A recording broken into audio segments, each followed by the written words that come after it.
केलेल्या कायद्यातल्याही एखाद्या प्राधिकरणावर राज्य सरकारने जर अधिकारी अपॉइंट केला असेल तर तो लोकायुक्ताच्या अखत्यारीत येईल आणि लोकायुक्त त्यांची चौकशी करू शकतील।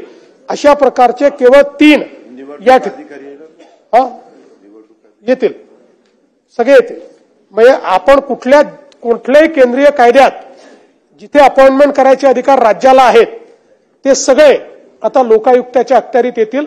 अशा प्रकारचे अगदी छोटे 3 अनुषंगिक बदल करून हा कायदा अस्तित्वात आणण्याकरता राष्ट्रपतींनी मान्यता दिलेली आहे। आता पुन्हा राष्ट्रपतींकडे जाण्याची आवश्यकता नाहीये आणि म्हणून हे 3 छोटे बदल या ठिकाणी आपण आणलेले आहेत। प्रस्ताव असा आहे की सन 2025 चे विधानसभा विधेयक क्रमांक 106 महाराष्ट्र लोक आयुक्त सुधारणा विधेयक 2025 मांडण्यास अनुमती आहे काय? प्रश्न असा आहे की 2025 चे विधानसभा विधेयक क्रमांक 106 महाराष्ट्र लोक आयुक्त सुधारणा विधेयक 2025 मांडण्यास सभागृहाची अनुमती आहे का? अनुकूल असतील त्यांनी होय म्हणावे, प्रतिकूल असतील त्यांनी नाही म्हणावे। होयचे बहुमत आहे, होयचे बहुमत आहे। प्रस्ताव संमत झाला। महोदय, मी आपल्या अनुमतीने सन 2025 चे विधानसभा विधेयक क्रमांक 106 महाराष्ट्र लोकायुक्त सुधारणा विधेयक 2025 मांडतो। सन 2025 चे विधानसभा विधेयक क्रमांक 106 महाराष्ट्र लोक आयुक्त सुधारणा विधेयक 2025 मांडण्यात आले। संमत करणे। सन 2025 चे विधानसभा विधेयक क्रमांक 106 महोदय, सन 2025 चे विधानसभा विधेयक क्रमांक 106 प्रश्नोत्तरानंतर महाराष्ट्र लोकायुक्त सुधारणा विधेयक 2025 विचारात घेण्यात यावे असा मी आपल्या अनुमतीने प्रस्ताव मांडतो। द्या। प्रस्ताव असा आहे की सन 2025 चे विधानसभा विधेयक क्रमांक 106 महाराष्ट्र लोक आयुक्त सुधारणा विधेयक 2025 विचारात घेण्यात यावे। प्रश्न असा आहे की सन 2025 चे विधानसभा विधेयक क्रमांक 106 महाराष्ट्र लोक आयुक्त सुधारणा विधेयक 2025 विचारात घ्यावे काय? अनुकूल असतील त्यांनी होय म्हणावे, प्रतिकूल असतील त्यांनी नाही म्हणावे। होयचे बहुमत आहे, होयचे बहुमत आहे। विधेयक विचारात घेण्यात येत आहे। महोदय, सन 2025 चे विधानसभा विधेयक क्रमांक 106 महाराष्ट्र लोकायुक्त सुधारणा विधेयक 2025 संमत करावे असा मी आपल्या अनुमतीने प्रस्ताव मांडतो। आता विधेयक खंडशः विचारात घेण्यात येईल। खंड 2 ते 11 खंड 1 संपूर्ण शीर्षकाने विधेयकाचे भाग समजण्यात यावेत। अनुकूल असतील त्यांनी होय म्हणावे, काहीच नाही। प्रतिकूल असतील त्यांनी नाही म्हणावे। होयचे बहुमत आहे, होयचे बहुमत आहे। खंड 2 ते 11 खंड 1 संपूर्ण शीर्षकाने हेतुवाक्य विधेयकाचे भाग झाले। प्रभारी मंत्री सीएम साहेब, बिल मांडलं तेव्हा तुम्ही सभागृहात नव्हतात, तेव्हा तुम्ही काय ऐकलं आणि त्याच्यावर काय बोलणार आहात? सन 2025 चे विधानसभा विधेयक क्रमांक 106 महाराष्ट्र लोकायुक्त विधेयक 2025 संमत करावे असा मी आपल्या अनुमतीने प्रस्ताव मांडतो। प्रस्ताव असा आहे की सन 2025 चे विधानसभा विधेयक क्रमांक 106 महाराष्ट्र लोक आयुक्त सुधारणा विधेयक 2025 संमत करावे। प्रश्न असा आहे की सन 2025 चे विधानसभा विधेयक क्रमांक 106 महाराष्ट्र लोक आयुक्त सुधारणा विधेयक 2025 संमत करावे। अनुकूल असतील त्यांनी होय म्हणावे, प्रतिकूल असतील त्यांनी नाही म्हणावे। होयचे बहुमत आहे, होयचे बहुमत आहे। विधेयक संमत झाले। शासकीय विधेयके पुरस्स्थापनार्थ सन 2025 चे विधानसभा विधेयक क्रमांक 105 अध्यक्ष महोदय, सन 2025 चे विधानसभा विधेयक क्रमांक 105 मामलतदार न्यायालय सुधारणा विधेयक 2025 मांडण्यास मला सभागृहाची अनुमती मिळावी। प्रस्ताव असा आहे की सन 2025 चे विधानसभा विधेयक क्रमांक 105 मामलतदार न्यायालय सुधारणा विधेयक 2025 मांडण्यास अनुमती देण्यात यावी। प्रश्न असा आहे की सन 2025 चे विधानसभा विधेयक क्रमांक 105 मालमत्तादार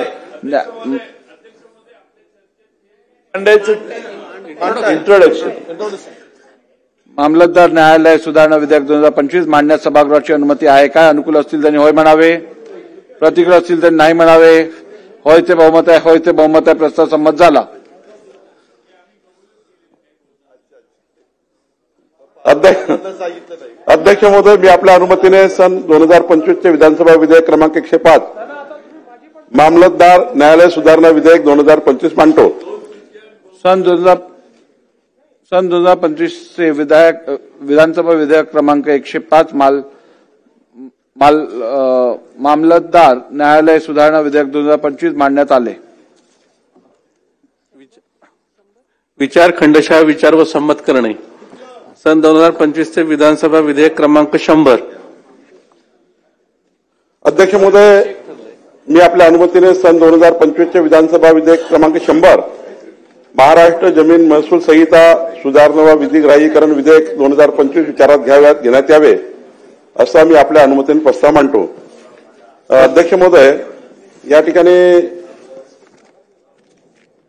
महसूल संहिता सन 2066चा महाराष्ट्र अधिनियम क्रमांक 41 यामध्ये कलम 259 समाविष्ट करणे आणि अपिलाची सुनावणी करण्याचे अधिकार याबद्दलचं हे अध्यक्ष महोदय विधेयक आहे. आणि या विधेयकामध्ये एवढाच भाग आहे की महाराष्ट्र जमीन महसूल संहितेमध्ये 1966 मध्ये तरतूद आहे. या तरतुदीमध्ये जे क्षेत्रीय अधिकारी निकाल देतात त्या निकालाचे अर्धन्यायिक प्रकरण मंत्र्याकडे येतात, मंत्री महसूलकडे, आणि मग त्याचं पुनर्विलोकन पुनर्निरीक्षण राज्य शासनामध्ये महसूल मंत्री करतात. पण जो काही आपल्यावर महसूल मंत्र्याकडे ज्या केसेस असतात त्या 13,000च्या वर केसेस त्या ठिकाणी आहेत 2012-13 पासून. मग आपण काही केसेस राज्यमंत्र्याकडे वर्क करतो, काही केसेस आपण प्रधान सचिव या ठिकाणी जे पोस्ट आपण निर्माण केली आहे सुनावणी आणि अपील करतात त्यांच्याकडे वर्क करतो. मधल्या काळामध्ये अशीच प्रक्रिया होती अनेक वर्षापासून की आपण हे प्रकरण राज्यमंत्र्याकडे आणि प्रधान सचिव अपीलकडे द्यायचो. पण मधल्या काळामध्ये संभाजीनगर उच्च न्यायालयामध्ये केस झाली आणि त्या केसमध्ये केस क्रमांक 8977/2024 आणि 8978/2024 आणि उच्च न्यायालयाने आदेश दिले 9/5/2025 ला की आपण नियम करून हे केला. नियम केल्यामुळं उच्च न्यायालयाने सांगितलं की तुम्हाला असे वर्क करता येणार नाही कायद्यामध्ये दुरुस्ती केल्याशिवाय, आणि मग ती कायद्यात दुरुस्ती करूनच तुम्हाला असे प्रकरण वर्क करता येतील. आणि त्यामुळे आपण एवढी सुधारणा आणतोय की जे महसूल मंत्र्याकडे जे प्रकरण आहेत ते राज्यमंत्र्याकडे आणि प्रधान सचिव अपील आणि निरीक्षण यांच्याकडे देण्याकरता जो अधिकार आहे तो अधिकार या कायद्याने महसूल मंत्र्याला यावा. कारण हे अधिकार आता आपल्याला डेलिगेट करायचे असेल तर कायद्यामध्ये सुधारणा करावी लागत आहे आणि म्हणून ही सुधारणा आणली आहे. आतापर्यंत जे काही अपील्स आणि आपण दिलंय ते सुद्धा आता रेग्युलराईज करून घ्यावे लागतील आहे. कारण तसा नियमात आपण दुरुस्ती केली होती, कायद्यात दुरुस्ती नव्हती केली, आणि त्यामुळे एवढी सुधारणा आहे की महसूल मंत्र्याकडले प्रकरण राज्यमंत्री आणि प्रधान सचिव आपले अपील याच्याकडे देण्याबद्दल या कायद्याची सुधारणा आपण करतोय. एवढाच या सुधारणेचा भाग आहे.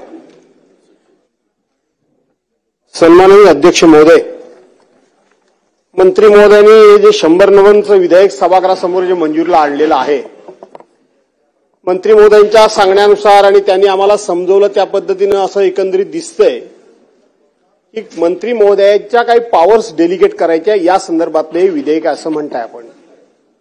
मला कळलं नाही की या विधेयक हे आणण्याची आवश्यकता काय. यापूर्वी देखील मंत्री महोदयांना जे वाटायचे ते अधिकार राज्यमंत्र्यांना द्यायचे. आता तुम्ही देतच नाही आहेत, त्यामुळे तुमचे राज्यमंत्री बरेच नाराज आहेत, तो भाग वेगळा, आणि तुम्ही काय तसे अधिकार सोडायला तयार नाही. आणि म्हणून तुम्ही ते मंत्री कोणते अधिकार असतात हे ठरवण्याचा अधिकार पूर्वंपार आपल्यालाच आहे. काही प्रकरणही सचिवांच्याकडे फार कमी असतात, परंतु काही प्रकरणं डिव्हिजनल कमिशनरांच्याकडे असतात, काही प्रकरणं ही कलेक्टरच्याकडे असतात. मग याच्यामध्ये अशा पद्धतीचा कायदा करण्याचं कारण काय हे स्पष्टीकरण अजून आम्हाला झालं नाही. दुसरी गोष्ट आपल्याला माहित आहे की कोर्ट सुद्धा तालुका कोर्टाच्या मर्यादा आता त्याच्या सुद्धा मर्यादा वाढवलेल्या आहेत की कोणत्या प्रकारचे दावे त्यांनी स्वीकारावे, जिल्हा कोर्टांनी कुठले दावे स्वीकारावेत, हायकोर्टांनी कुठले दावे स्वीकारावेत, यांची जी बेंचेस वगैरे आहेत औरंगाबाद म्हणजे संभाजीनगर वगैरे नागपुरी खंडपीठाची बेंचेस आहेत त्यांनी कोणते दावे स्वीकारेत, त्यांच्या आर्थिक मर्यादा फिक्स झालेल्या आहेत.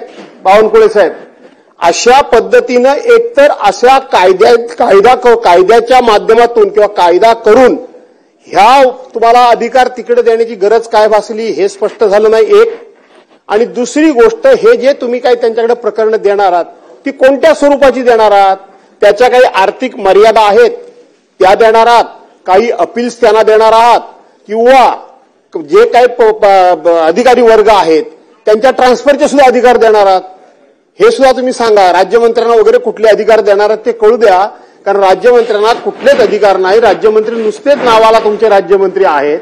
त्यामुळं तुम्ही पॉवर ज्या देणार आहात समोरच्या म्हणजे कोणाला देणार आहात, राज्यमंत्र्यांना म्हणा, कमिशनरला म्हणा, सेक्रेटरीना म्हणा किंवा कलेक्टरला म्हणा, त्या कोणत्या स्वरूपाच्या असणार आहात, आर्थिक स्वरूपाच्या दृष्टीनं किंवा न्यायनिवाडीच्या दृष्टीनं त्याच्या मर्यादा काय असणार हे अधिक कळलं पाहिजे, कारण तुम्ही हे कायद्याने या ठिकाणी त्यांना त्या पॉवर डेलिगेट्स करतात म्हणून आम्हाला समजून सांगा.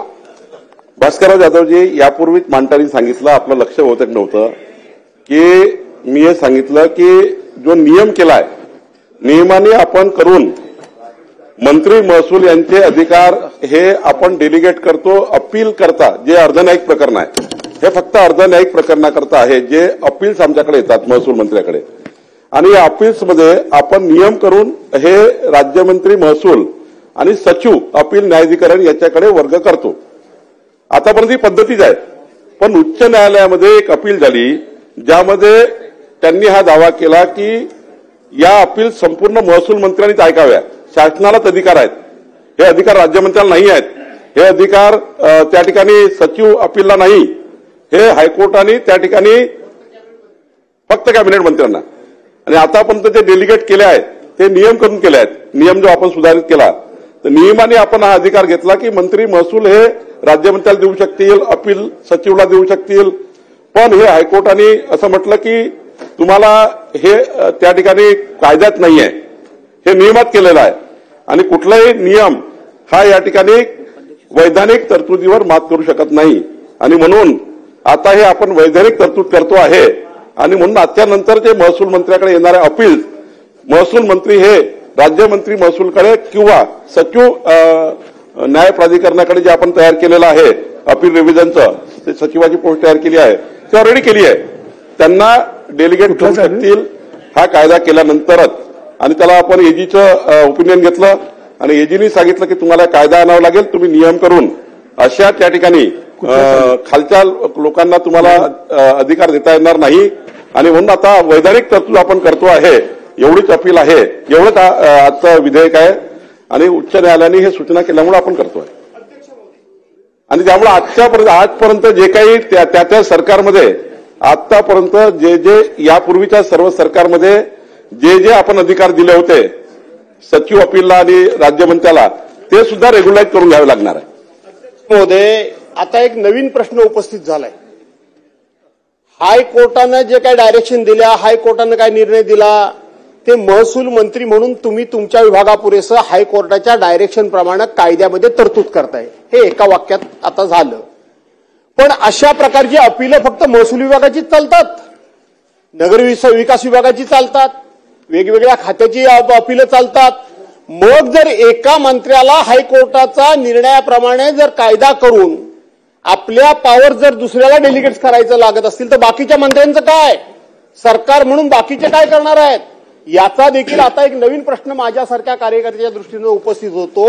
आणि म्हणून मला असं वाटतं की हा जर निर्णय करायचा होता बावनकुळे साहेब, तर सामान्य प्रशासन विभागानं इथं बिल घेऊन यायला पाहिजे होतं. सामान्य प्रशासन विभागानं सगळ्या विभागांना नजरेसमोर ठेवून हे बिल आणायला हवं होतं. पण तुम्ही फक्त तुमच्या खात्यापुरेसं आणताय, बाकीच्या खात्यांना सुद्धा हा हायकोर्टाचा दिलेला निर्णय लागू होतो की नाही, आणि जर होत असेल तर त्या संदर्भामध्ये सरकारची भूमिका काय. अध्यक्ष महोदय, ही जे महसूल संहिता 1966 संदर्भाने अपील झाली होती, आणि या संदर्भाने हा त्या ठिकाणी सुधारणा आहे. ही महसूल संहितेमध्ये 1966च्या महसूल संहितेमध्ये शासन म्हटलंय, आणि हायकोर्टमध्ये जे गेलं या संहितेच्या विरोधात गेलाय, आणि त्यामुळं मी सांगितलं 8977/2024 आणि 8978/2024 या दोन हायकोर्टमध्ये केस झाल्या, निकाल आला 9/5/25ला, आणि त्यामुळं यापूर्वी दिलेले सर्व जे काही डेलिगेट केले होते पॉवर त्यांचेही सुद्धा रेग्युलाइज करून घ्यावे लागतात आहे, कारण यापूर्वी सर्व सरकारनी राज्यमंत्र्याला किंवा अधिकार दिले नाही. हे तर मी हा जो निकाल झाला आहे, हा निकाल जो आला आहे हा महसूल संहिता 1966च्या या ठिकाणी याला चॅलेंज केलेला आहे, आणि त्यामुळं मला असं वाटतं एवढा पुरताच हा विषय आहे. त्यामुळं मला असं वाटतं की यामध्ये आपण सर्वांना, सभागृहाला माझी विनंती आहे की एकमताने आपण हा नाही, त्याच्यामध्ये काय तरतुदी आहे त्या वेगळ्या कराव्या लागतील. ही महसूल संहिता 1966 मध्ये ही त्या ठिकाणी अपील झाली होती, आणि म्हणून आपण या ठिकाणी 259 या ठिकाणी आणतोय. सन्माननीय मंत्री महोदयांनी हे जे बिल आणलेलं आहे त्याचं मूळच असं आहे की प्रचंड मोठ्या प्रमाणात केसेस आल्या